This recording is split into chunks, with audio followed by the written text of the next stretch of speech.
पाक तू मस्जिद गलनाने पाक तू मस्जिद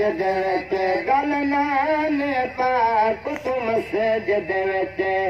मनवाना तुम सैयद ने हुसैन ने फरमाया गलनाने पाक तू मस्जिद गलनाने पाक तू मस्जिद गलनाने पाक तू मस्जिद मनवाना तुम सैयद ने मन शाम मखलूक दे खालिक दे मन शाम मखलूक दे खालिक दे बदलावाना तुम सैयद ने हुसैन ने फरमाया रैब नू कोई फिकर न कर औलाद तेरी कोई फिकर न कर औलाद तेरी तकदीर दे विच तहरीर नहीं अज बदलाना तकदीर तेरी वल मेरा नाम शबीर नहीं वल मेरा नाम शबीर नहीं अजाना तुम सैयद नहीं हुसैन ने फरमाया अज लो महफूज ते पुतार तड़े अज लो महफूज ते पुतार तड़े लिखवाना तुम सैयद नहीं गलनान पाक तुम सजद गलनान पाक तुम सजद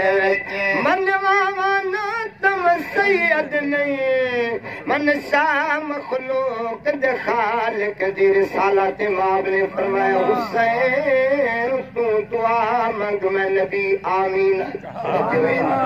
मौला हुसैन ने दुआ मंगी शेर पेश करना चाहना मेरी कार मंजूर दुआ खालिक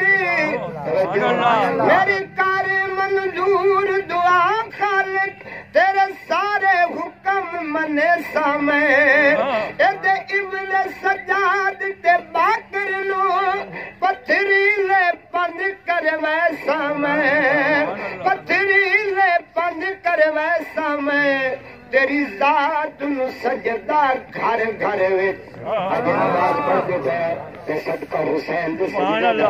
तेरी जात नु सजदा घर घर विच तेरी जात नु सजदा घर घर विच करवाना तुम सैयद ने तेरी जात नु सजदा घर घर विच तेरी जात नु सजदा घर घर जय पढ़ी न नमाज नमाजिया ने ये जय पढ़ी भी नमाज हुसैन बड़े बड़े नमाजी है पर कायनात अल्लाह ने वखरा नमाजी भेजे है ए जय पढ़ी न नमाज नमाजिया ने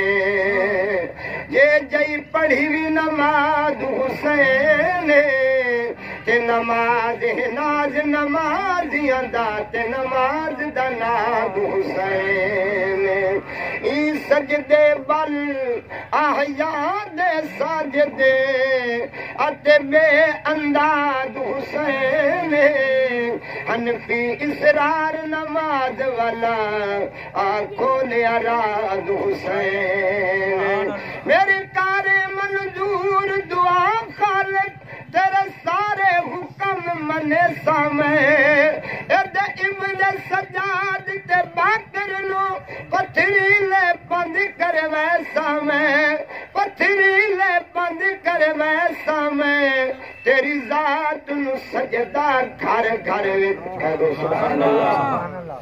तेरी जात नु सजदा घर घर विच तेरी जात नु सजदा घर घर विच करवाना तुम सैयद नहीं गलनान पाक तुम सजद विच गलनान पाक तुम सजद विच